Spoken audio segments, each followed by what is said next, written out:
नमस्कार. स्वयंपाकघर निलिमा किचनमध्ये आज आपण खानदेशची स्पेशल अशी मसालेदार चटपटीत झणझणीत अशी डुबुकवडा ही रेसिपी बघू शकाल. अगदी छान अशी आपली डुबुकवड्याची भाजी ही तयार झाली. चला आपण वेळ न घालवता लगेच रेसिपीला सुरुवात करूया.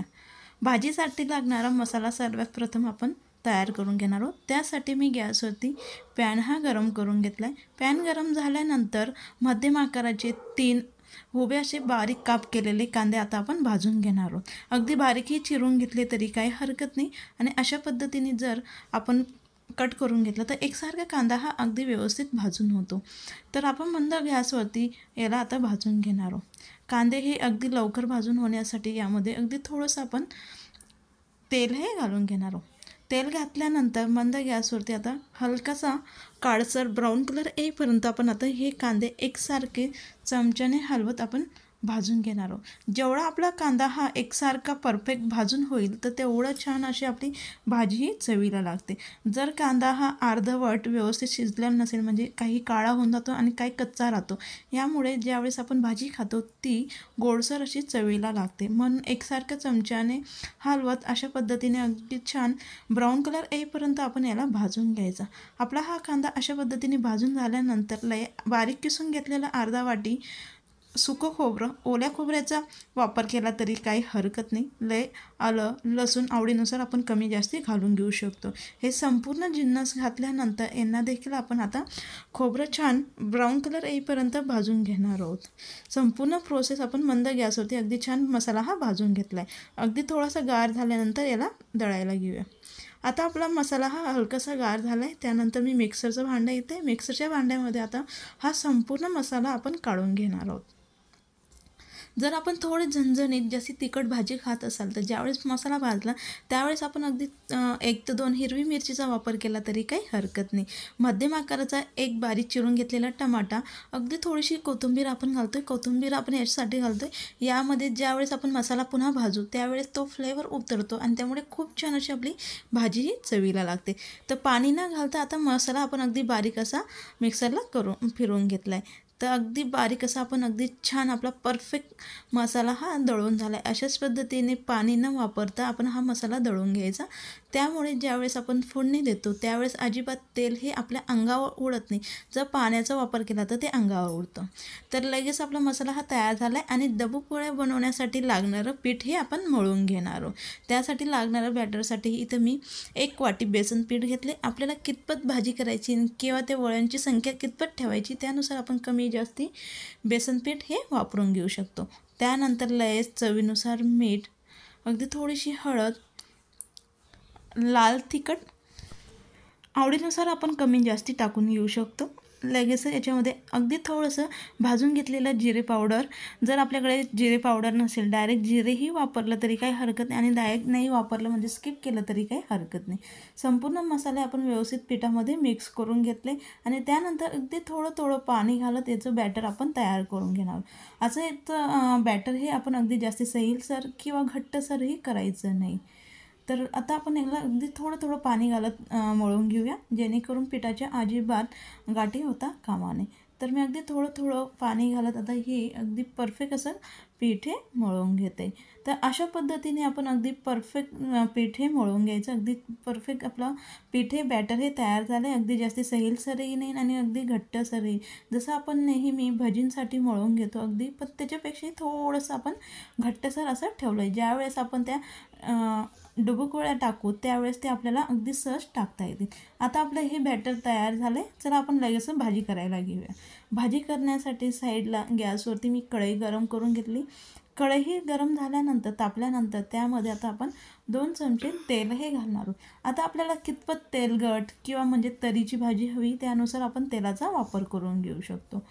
तेल आपण आता व्यवस्थित तापून घेऊया. तेल अगदी छान गरम झाल्यानंतरच आपण यामध्ये जो मिक्सरला फिरवून घेतलेला मसाला, आपण कांद्याचा मसाला तयार करून घेतलेला तो आता संपूर्ण यामध्ये टाकून घेणार आहोत. तर आता मी संपूर्ण मसाला हा टाकून घेतला आहे. लगेच मंद गॅसवरती अगदी छान तेल सुटेपर्यंत आपण हा मसाला पुन्हा तेलामध्ये भाजून घेणार आहोत. जेवढा परफेक्ट आपला मसाला हा भाजून होईल, जेवढा परफेक्ट आपला मसाला राहील तेवढीच परफेक्ट आपली भाजी ही चवीला अप्रतिम अशी तयार होईल. तर मी एकसारखं व्यवस्थित चमच्याने हलवत मसाला हा अगदी छान तेल सुटेपर्यंत भाजून घेतला आहे. अशा पद्धतीने तेल सुटेपर्यंत मसाला भाजून झाल्यानंतर याच्यामध्ये मी 1 चमचा बाजरीचं पीठ हे घातले. जर आपल्याकडे बाजरीचं पीठ नसेल, डाळीचं पीठ वापरलं तरी काही हरकत नाही, पण बाजरीच्या पिठामुळे ही भाजी खूप चविष्ट अशी तयार होते. तर बाजरीचं पीठ मी ह्यासाठी घातलं आहे, तर आपली ग्रेव्ही ही अगदी छान घट्टसर तयार होईल त्यासाठी. आणि डायरेक्ट स्किप केलं तरी काही हरकत नाही. जर आपला मसाला जास्ती असेल आणि आपल्याला ग्रेव्ही कमी करायची असेल तर नाही घातलं तरी काही हरकत नाही. तर छान तेल सुटेपर्यंत आपण जी बाजरीचं पीठ घातलं होतं त्यानंतर मसाला हा आता अगदी छान असा भाजून घेतला आहे. अगदी भरपूर असं तेल आपलं सुटलं आहे. त्यानंतर लगेच याच्यामध्ये आपण आता मसाले हे घालून घेणार आहोत. यामध्ये मी 1 ते 1.5 चमचा काळा मसाला, जो आपल्याकडे असेल तो आपण ह्यासाठी वापरून घ्यायचा. लय अगदी थोडंसं छान कलर येण्यासाठी काश्मीरी मिरची पावडर, लय थोडीशी हळद घातली. हळद ही स्किप केली तरी काही हरकत नाही. लगेच हा मसाला आपण कमीत कमी मंद आचेवरती 1 ते 1.5 मिनटं आता छान भाजून घेणार आहोत. जेवढा छान आपला मसाला व्यवस्थित भाजून येईल तेवढी छान अशी आपल्या भाजीला करी येईल. तर लगेच मी त्यामध्ये अगदी थोडंसं पाणी घालते. आता हे पाणी जे मी घातलं आहे ते गरम करून घेतलं आहे. गरम पाण्यामुळे खूप छान अशी आपल्या भाजीला तरी येते आणि आपलं जी ग्रेव्ही असते ती खूप छान अशी तयार होते. तर याच्यामध्ये देखील मी पाणी घातल्यानंतर मंद आचेवरती 2 मिनटं मसाला हा अगदी थोड्याशा पाण्यामध्ये शिजवून घेतला आहे. तर अशामुळे आपली भाजीची जी तरी असते ती खूप छान अशी तयार होते. तर त्यानंतर लगेच याच्यामध्ये आपल्याला गरजेनुसार पाणी हे आपण घालून घेणार आहोत. आता आपल्याला कितपत ग्रेव्ही हवी त्यानुसार आपण यामध्ये पाणी हे टाकून घ्यायचं. हे पाणी देखील मी गरमच वापरलं आहे, त्यामुळे आपल्या कढीला खूप छान अशी तरी येईल. तर आता आपण यामध्ये चवीनुसार मीठ, बारीक चिरून घेतलेली कोथिंबीर घालून याला व्यवस्थित मिक्स करून घेऊया. हे व्यवस्थित मिक्स करून झाल्यानंतर मंद गॅसवरती याला हलकीशी उकळी आल्यानंतरच आपण आता डुबुकडे टाकणार आहोत. जर गार पाण्यामध्ये टाकले तर आपले ते विरघळण्याची म्हणजे ग्रेव्हीमध्ये विरघळण्याची शक्यता राहील आणि एकमेकांना ते चिपकतं पण. म्हणून उकळी आल्यानंतरच आपण यामध्ये डुबुकडे हे सोडणार आहोत. तर आता छान अशी उकळी यायला सुरुवात झाली आणि लगेचच आपण जे पीठ तयार करून घेतले, बॅटर तयार करून घेतले, हातामध्ये घेऊन अशा पद्धतीने जसे आपण भज्या तयार करून घेतो अगदी तशाच पद्धतीने आपण लहान मोठे आवडीनुसार आकाराचे टाकून घेऊ शकतो. तर अशा पद्धतीने मी मध्यम आकाराचे डबुकडे हे टाकून घेतले आणि 1 मिनिटानंतर आपण चमच्याच्या सहाय्याने त्याला व्यवस्थित मिक्स करून घ्यायचं भाजीमध्ये, जेणेकरून ते एकमेकांना चिपकणार नाही. अगदी परफेक्ट असे मोदकाच्या आकाराचे आपले डुबुकडे हे तयार झाले.